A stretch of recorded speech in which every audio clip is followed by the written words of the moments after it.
स्वागत है दोस्तों। हिंदी साहित्य के रीतिकाल पर आधारित यह दूसरा सीरीज़ आपके लिए बहुत उपयोगी होगा। इसमें हम कवि बिहारी लाल से जुड़े हुए जो तथ्य हैं उन पर बनने वाले प्रश्नों पर बातचीत करेंगे और देखेंगे कि वन लाइनर क्वेश्चंस किस तरह के हैं। शुरुआत करते हैं। कवि बिहारी लाल रीतिकाल की रीतिसिद्ध कवियों की परंपरा में आते हैं। जैसा कि आप सभी जानते होंगे कि रीतिकाल में को 3 वर्गों में बांटा गया है, रीतिसिद्ध, रीतिबद्ध और रीतिमुक्त।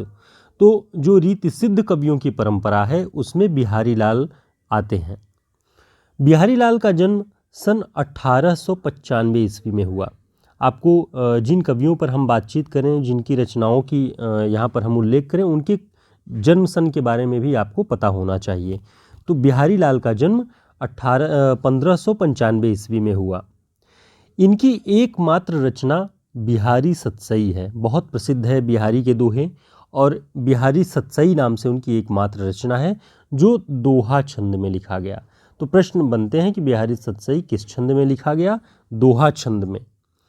इनकी सतसई की भाषा परिनिष्ठित और साहित्यिक ब्रजभाषा है।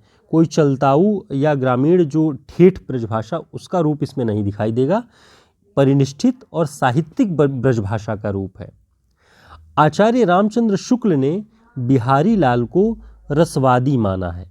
रसवादी आचार्य या रसवादी कवि। तो बिहारी लाल को रसवादी कवि किसने माना है? आचार्य रामचंद्र शुक्ल जी ने। डॉक्टर नगेंद्र इन्हें क्या मानते हैं? डॉक्टर नगेंद्र इन्हें ध्वनिवादी कवि मानते हैं। तो शुक्ल जी रसवादी कवि और डॉक्टर नगेंद्र ध्वनिवादी कवि मानते हैं। तो मित्रों, ये आप देख रहे थे। आगे हम देखेंगे पॉइंट्स। उसके पहले आपके लिए सूचना कि एक बिहारी पर बना हुआ हमारा वीडियो है जिसमें बहुत सारे प्रश्नों का कलेक्शन है। इसी वीडियो के डिस्क्रिप्शन बॉक्स में उसका लिंक भी है और टेलीग्राम चैनल का भी लिंक है। आप उसे ज्वाइन कर लीजिए ताकि समय समय पे आपके लिए हम जो कलेक्ट करते हैं, जो अलग अलग वीडियोस प्रैक्टिस सेट के होते हैं, वो हम एक साथ आपको दे देते हैं। आपके लिए आसानी होती है।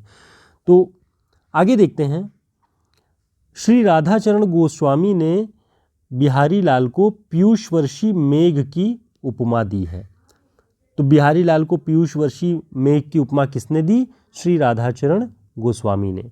तो आप इन प्रश्नों को घुमा फिरा के भी अपने ध्यान में, नोटिस में ले लिया करिए कि कैसे प्रश्न इस पे बन सकते हैं।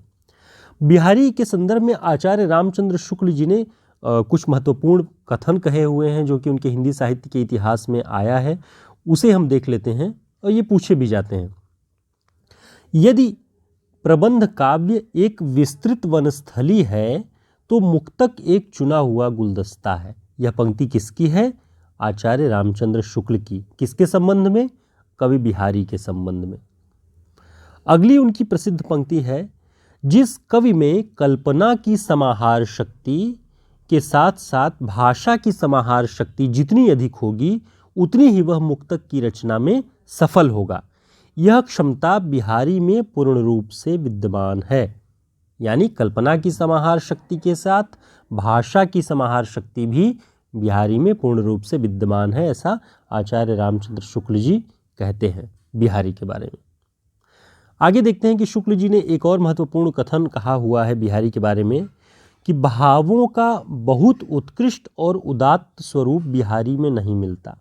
कविता उनकी श्रृंगारी है पर प्रेम की उच्च भूमि पर नहीं पहुंचती, नीचे ही रह जाती है। शुक्ल जी भाषा की तो उनकी बहुत तारीफ करते हैं, लेकिन जो भावों का रूप है वो बहुत उत्कृष्ट नहीं मानते, बहुत उत्कृष्ट और उदात्त नहीं मानते। कहते हैं कि ऐसा नहीं मिलता है। कविता उनकी श्रृंगारी है पर प्रेम की उच्च भूमि पर नहीं पहुंचती। ये आचार्य शुक्ल जी ने बिहारी के संदर्भ में कहा है। तो आशा है कि आपको ये कथन याद रहेगा, आप भूलेंगे नहीं। इस तरह की जो भी कथन आएंगे आप उन्हें कर पाएंगे। बिहारी के संदर्भ में एक दोहा भी प्रचलित है कि सतसैया के दोहरे ज्यों नाविक के तीर, देखन में छोटे लगे बेध है शकल शरीर। तो कभी कभी इस पंक्ति को देख के पूछ लिया जाता है कि यह किस कवि के संदर्भ में है या यह किस काल के कवि के संदर्भ में है। तो रीतिकाल के रीतिसिद्ध धारा में बिहारी जी के संदर्भ में है। तो मित्रों, ये आपके लिए बहुत उपयोगी तथ्य। आगे हम देख लेते हैं। बिहारी के कुल दोहों की संख्या 719 मानी जाती है, लेकिन एक व्यक्ति ऐसा है जो 713 मानता है। वो कौन है? जगन्नाथ दास रत्नाकर। वो मानते हैं कि बिहारी के कुल दोहों की संख्या 713 है। वीडियो अगर आपके लिए उपयोगी लगा हो तो आप वीडियो को लाइक कर दीजिएगा, चैनल को सब्सक्राइब भी कर लीजिए। और हम देखते हैं बिहारी के दोहों के ऊपर कुछ टीकाएँ लिखी गई है। कुछ क्या, लगभग 50 टीकाओं का उल्लेख मिलता है बिहारी के सतसई पर। उसमें से हम बहुत जो प्रमुख हैं, जो चर्चित हैं, उनके बारे में यहाँ पर बात करेंगे कि सूरत मिश्र ने अमर चंद्रिका के नाम से बिहारी सतसई की टीका लिखी। टीका का मतलब ये है कि उनकी जो रचनाएं हैं, जो दोहे हैं, उनका एक तरह से मूल्यांकन परक रूप से और कहीं कहीं उनके अनुवाद किए जाते हैं, अलग अलग दोहों और छंदों में लिखे जाते हैं, तो वो टीकाएं होती हैं। तो सूरत मिश्र ने अमर चंद्रिका नाम से उनकी टीका लिखी। पद्म सिंह शर्मा की जो टीका है वह भी बहुत प्रसिद्ध है, संजीवनी भाष्य नाम से। तो प्रश्न में पूछा जाए कि पद्म सिंह शर्मा की संजीवनी भाष्य किसके रचनाओं पर आधारित टीका है, तो बिहारी के दोहों पर आधारित। जगन्नाथ दास रत्नाकर, उन्होंने बिहारी रत्नाकर नाम से बिहारी सतसई की टीका लिखी 1921 ईस्वी में। और इसकी विशेषता यह है कि हिंदी खड़ी बोली में लिखी हुई सर्वश्रेष्ठ टीका मानी जाती है बिहारी पर। किसकी? जगन्नाथ दास रत्नाकर की। यह आपको यूजीसी के सिलेबस में लगी हुई पुस्तक मिलेगी, असिस्टेंट प्रोफेसर के एग्ज़ाम में भी इस पुस्तक का आपको जिक्र मिलेगा।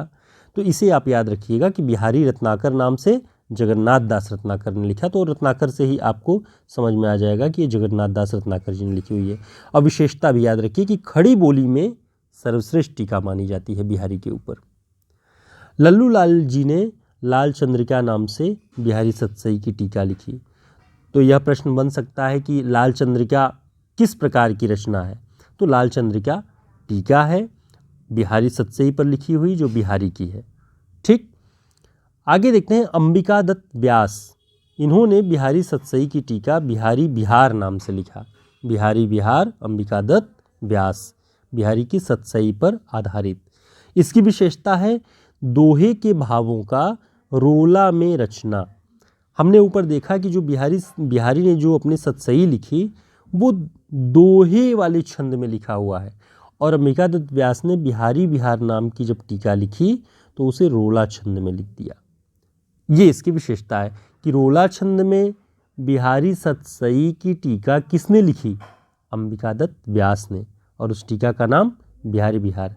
मैं रिपीट इसलिए कर देता हूँ सारे क्वेश्चंस को जो हम पढ़ रहे हैं, कि ताकि रिपीट करने के दौरान आप अपने दिमाग में उस चीज़ को बैठा सकें कि मैं कहना क्या चाहता हूँ।